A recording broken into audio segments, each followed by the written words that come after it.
go. Hey, let's go. Oh, we all love us through and through, and though we made it through the storm, I really want you to realize, I really want to put you on. I've been searching for someone to satisfy my every need. Sing it, girl. Want you to be my inspiration, be the real love that I need. Real love. Justin Lee. Hey. I'm searching for a real love. Hey. Someone to set my heart free. Real love. I'm searching for the real love. I got him. Nice. Uh. Addiction times depression equals what? Disaster. Cause I'm moving faster, switching lanes, different planes. Self-mutilization has me playing in the blame game. Burning bridges that London built, my life is going up in flames. So what's next? Chilling in the trap, getting caught in the drug bus? Or if I'm not careful, it's ashes to ashes and then it's dust to dust. So where do I go from here? Do I continue to live in fear? Or get help from an organization that's near? Or maybe I'll reach out to a family member that will help me fight these tears. The demons of my past have turned my life around too fast. The depression led to the addiction, which led to my family reading my benediction. I was a young soul that got caught up in fool's gold. It seemed like it happened overnight. I lost my sight of my goals and I began to fold. The voices in my head began to conquer me. I felt depressed, buried with too much stress. I didn't know what was best. I turned to the streets and had a hit of that drug, and they told me I'd be blessed, that all my problems would disappear in just 1 sec. Now I'm addicted to this drug, I wear it proud on my chest. I need a hit of that loud so I won't feel no more pain. But far from my family, they're watching my dreams go down the drain. Look at me now, I'm shaming the family name. Hey, go. Teens World, let's do it. See, I'm searching for real love and I don't know where to go. Been around the world and high and low and still I never know. I've been searching for real love and I see he's not around. Hey, serious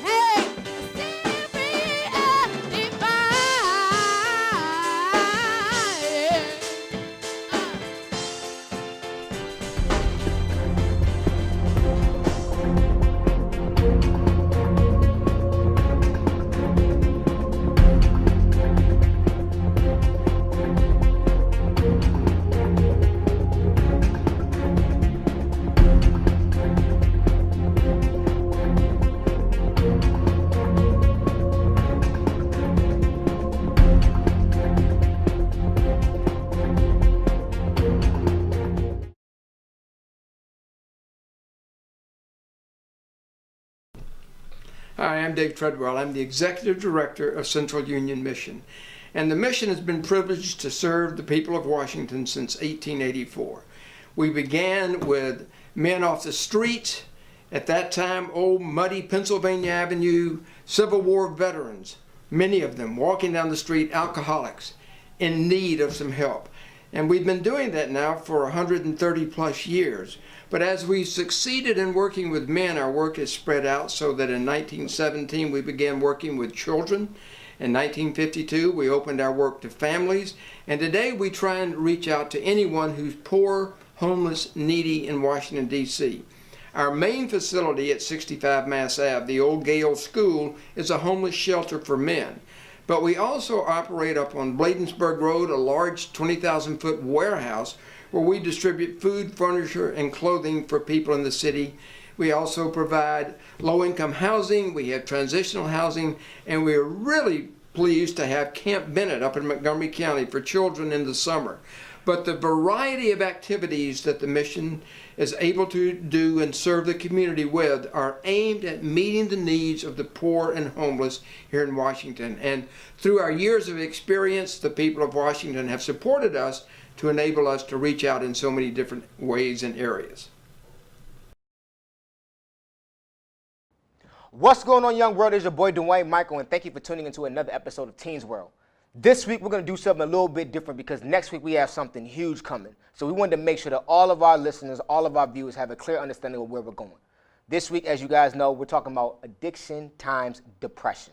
And it's so very, very serious.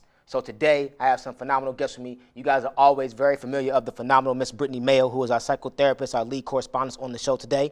Yeah. What's up, Brittany? Everything going well? Everything is well. Thank you for having me. Thank you so much. And I have Miss Kathy here with me today. Thank you so much for coming here today and sharing some light on some things that have happened in your past that can help some of our generation, get better and make sure that they don't go through the same pitfalls or help them to avoid some of the obstacles that have happened in life. So, Miss Kathy, let's just jump right into it. This is Teens World. The purpose of our show is to educate and to inform. That's all we want to do. We never exploit anybody whatsoever. We just want to make sure that the next generation is good to go. So, Miss Kathy, tell us about your story. I know we talked in the green room a little bit that some time ago you had an addiction and you went through some hard times. So, let's start with what was the depression that led to the addiction? Let me say first, thanks for inviting me. I don't know where that thin line was, what the depression was. I know that I found myself unemployed. I was with a guy that I didn't know was using drugs, and I wanted to experience what he was experiencing so I could help him, because I couldn't understand how this little drug could take his money, take him away from weekends or weeks at a time. And so I wanted to know more about it. What drug was it? That was called crack cocaine. Crack cocaine. So what time period are we looking at? Is this when crack cocaine hit D.C., like the early 80s? Just about. Okay. And that was a 8-year run. Yeah, it was terrible. Well, at that time, I was employed. I was an employment counselor with the Department of Employment Services in D.C. Okay. So I was making good money. I was living pretty normal, for that time period.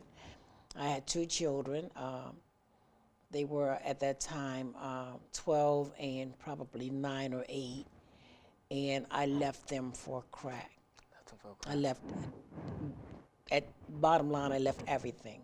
Do you think it was, because as you said, it was the man. So was it, you were... It was the man first, then it was a drug. Right. So in a sense, you were trying to make him happy by doing this drug with him or trying to experience this place with him? I don't know that you try to make him happy. I think you try to... Fit in. Yeah. The girl told me, because I was sitting there smoking the crack and it wasn't doing anything. Because I was a Johnny Walker red girl. So it wasn't doing anything. And she said, let me show you how to smoke this pipe. Let me show you what the effects are. And she said, when you smoke it, you're going to feel this sensation down your back, down in the back of your neck. And I did what she said, and it was like the whole sky opened up. I'm like, wow. That's why they say, beam me up, Scotty. Okay. Wow. And there I was addicted for the next 8 years. 8 years. 8 years. So, Brittany, let me have you jump in. Let's start right there. So from what we've heard, it sounds like what we talked about last week was that crowd of people. Last week, we talked a lot about the peer pressures that have affected some people and essentially led to their addiction. Between the peer pressures, the things like you said, the unemployment, you had 2 children, which you left your 2 children. Were you cognizant that your 2 children were missing you or suffering while you were using? It didn't matter. Right, but you were cognizant of that fact, right? Yeah, but it didn't matter. Yes, exactly. And that's what we kind of talked about last week. We talked about the addiction kind of taking place of everything else that's going on in your life at that time. So I'm curious to know how you stopped. A lot of prayer. And a lot of, I finally went to I finally ended up in the shelter. Okay. 2nd and D. Okay. From my apartment, my job, and the children, all that sort of. I finally ended up at 2nd and D, and there, by the grace of God, was a program called Clean and Sober Streets. And I did everything else, so I said, let me try this. Because I wasn't ready to die. Right. And I wanted to get my life together. I wanted to get back to what I left. Right. So I went to Clean and Sober Streets. And when I went to the shelter, that was the bottom line. I mean, you're there with all type of people. people you never thought you'd be with. You know, I used to pass by that place in my car and said, my God, look at those people. Wow, that's crazy. So listen now, we're going to take a quick break. We're going to do this really quick, take a quick break, and we come back, we're going to go into more detail about some of the things that you talked about. And again, thank you so much for sharing this story. I'm sure someone out here is listening to this and they're getting some great information. And what's common that I've noticed is that the shelters.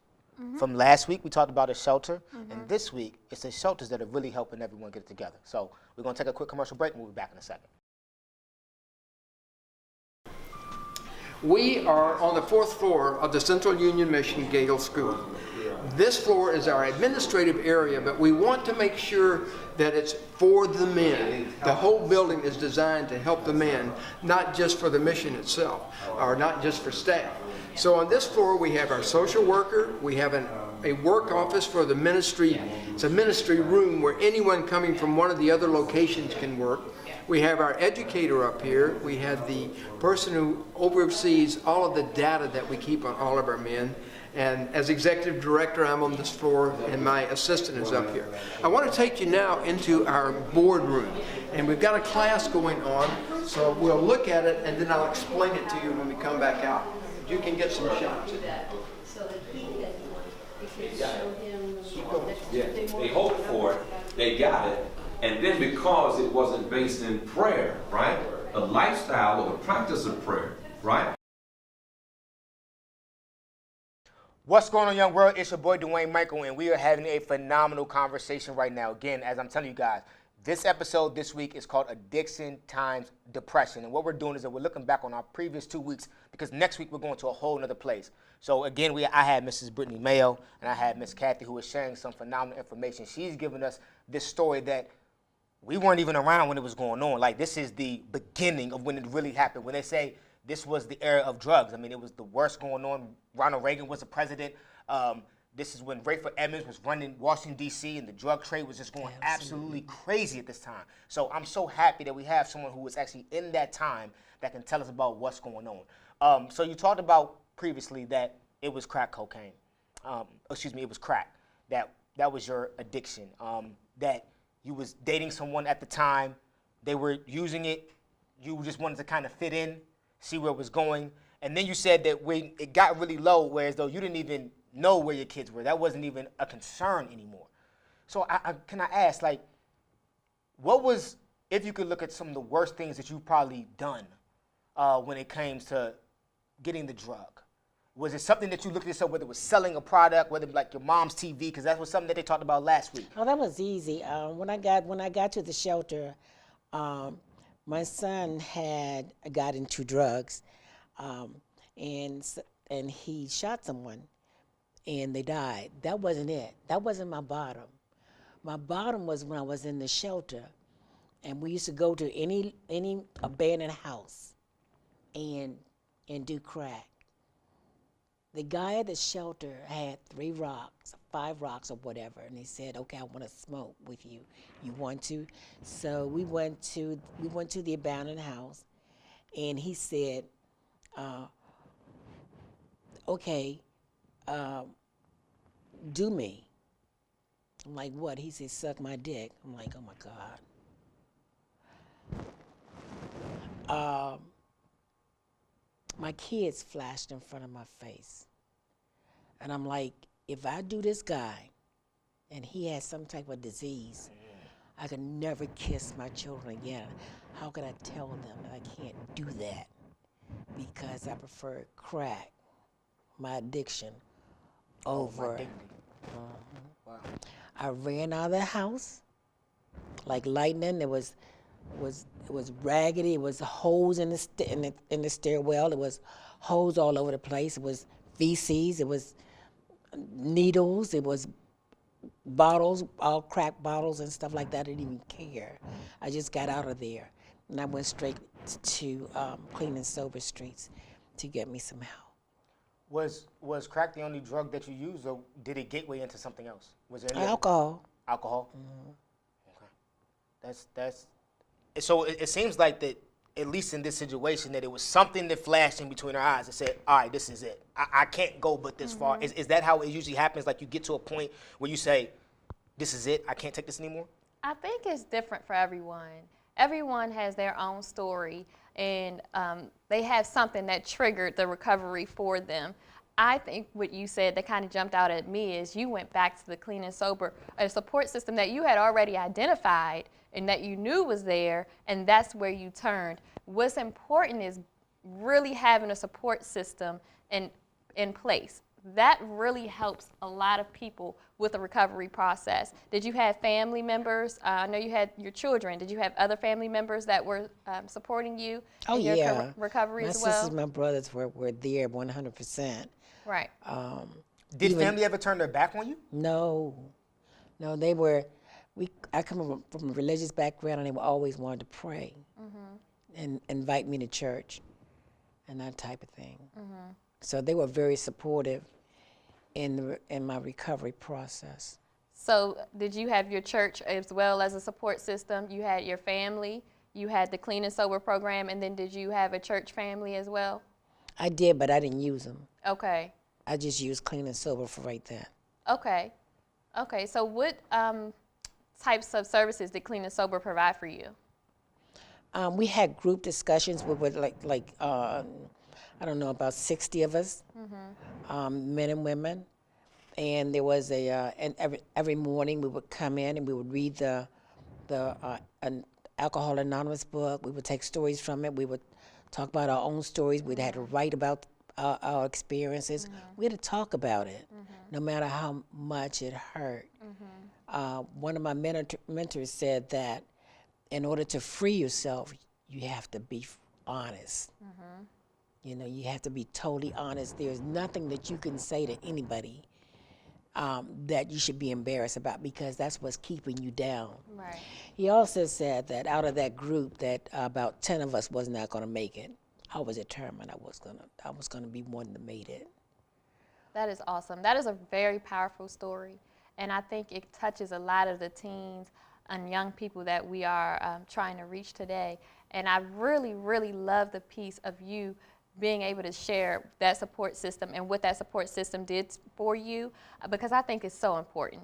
I think it's very, very important. And just like your mentor counselor said at the program, when you're truly honest with yourself, that's when the change happens. That's when you know, that cycle starts to happen. And one thing that's really important that we haven't discussed is the relapse. So you said 10 people weren't going to make it, and you said, oh, I'm determined, I'm going to make it. Wow. And sometimes some people do experience relapses and are able to come back and begin their recovery process again. Well, listen, we got to take a commercial break, and I mean, this conversation is absolutely amazing. So when we come back, we're going to continue this conversation, and then I'm going to go into something that's very, very important. What are some of the things that we can tell to the youth? Because that's what Teens World is about. We're trying to save this next generation. So that's what we're going to talk about next. I'm going to take a quick break. This is your boy, Dwayne Michael. This is Teens World. We out of here. We're now on the 3rd floor of the Gale School building. This is where men live who have badges. That means that they are in a work program, they're in our transformation program, they are in one of the programs to help them get back on their feet. They're with us for the long term. So as we enter the dorms on this floor, you'll see that they have large lockers and they have more permanence, because they know they're going to have that bed every night for weeks and weeks on end. And that will be different when we go down and look at the 2nd floor. But on this floor, we also have one room that's reserved for our senior occupant in the building, and we have a suite of 3 rooms that are for the men actually in the spiritual transformation program, and then 3 large dorms for the other men who have badges, who are in various programs the mission operates to help the men complete getting back on their feet. So I'm going to take you now first into one of the suite rooms, and then we'll go into one of the dorm rooms. Okay, this room is for 4 men. Right now there are only 3 in here, but it can handle 4 men who are in the spiritual transformation program. And they get a little more privilege, a little more privacy. In addition to the small private room, there's a private bath that they share, and that's a big deal when you live in a building with 170 men. What's going on, young world? This is your boy, Dwayne Michael, and we are back, and we are just having an in-depth conversation. We are talking to Mrs. Kathy, who was in the era when crack hit Washington, D.C., and it went crazy. every one of the movies that you guys watch growing up, American Gangster or Scarface and all that type of stuff, this is the real stuff that happens. And I'm so happy that we have somebody in studio today who is willing to share this important story so that we can help another life, because that's what it's really, really all about. So, Miss Kathy, last week we had 2 young gentlemen on the show, and they were talking about their addiction, which was K2, which is synthetic marijuana, and ketamine. Now, let me explain what ketamine is, because I didn't even know. I don't even. Ketamine is a cat tranquilizer Wow. that you cut up and you snort it. And that's what they are experiencing. And theirs is coming from, they said, whether it was festivals for the ketamine, that's what he was using. Whether it was acid, then he got to ketamine. Marijuana was a throwaway. That's just something that they all did like it was no problem. So his place that he got addicted was at the festivals. And then for the other gentleman, was using K2. K2 is synthetic marijuana, something that you can buy from any gas station right now. Any gas station, you can pick it up. And he was explaining that for him, he was so privileged growing up. And you know how these young kids are now. Everybody wants to be hood, which makes no sense. Everybody who really lives in the hood, they want to get out the hood. Okay? No one wants to go to the hood. So all you young kids who are living in very nice homes, your mama living $400,000 homes, do not try to be hood. It makes no sense whatsoever. None. At all. I'm sorry I had to just say that really quick, but it's just something that bothers me.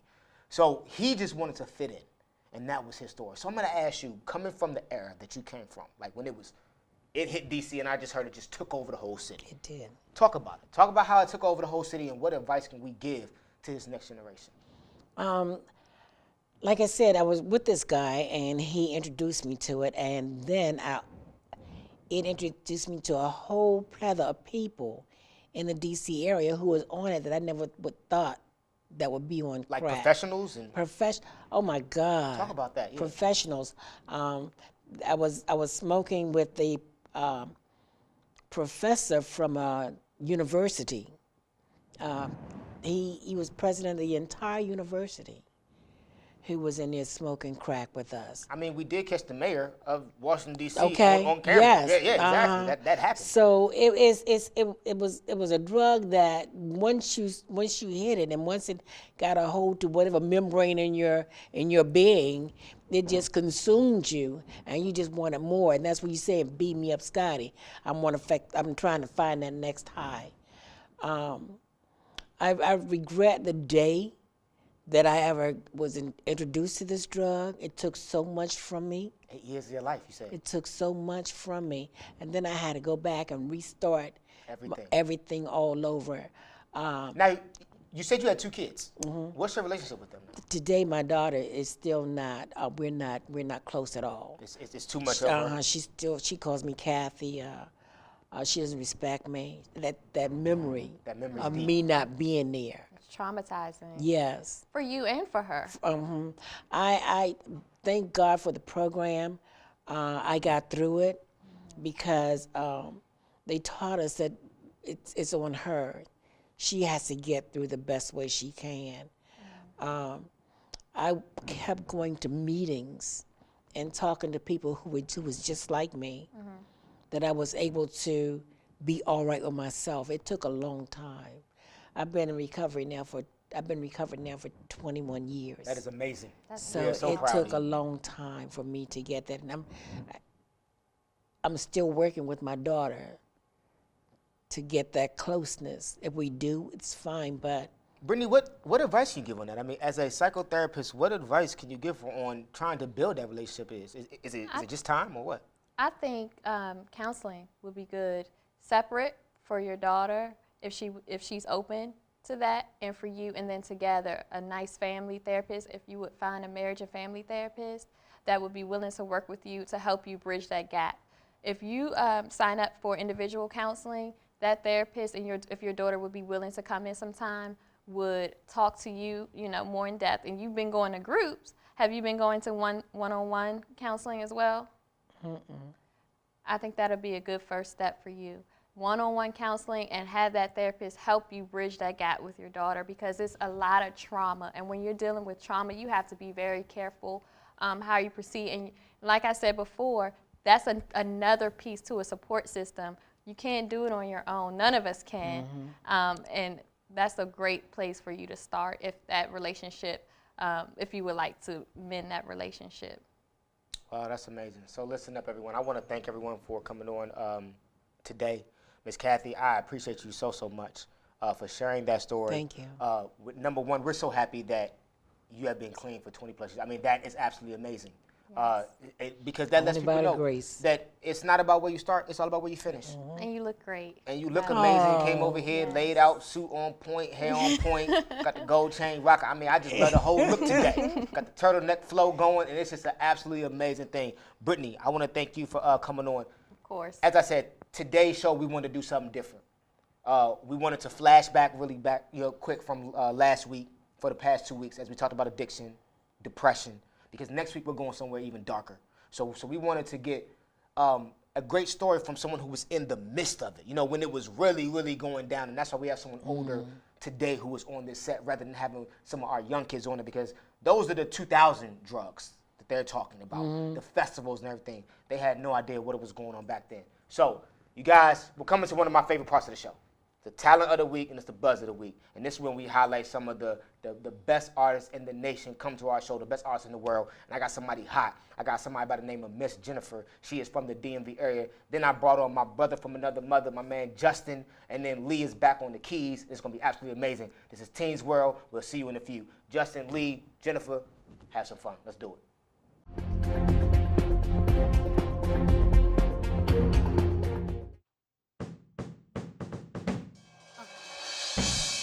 Oh, my, I'm feeling high. My money's gone. I'm all alone. Oh, 1, 2, 3. The world keeps turning. Oh, what a day. What a day, what a day. Peace and blessings manifest with every lesson learned. If your knowledge worth your work, then it will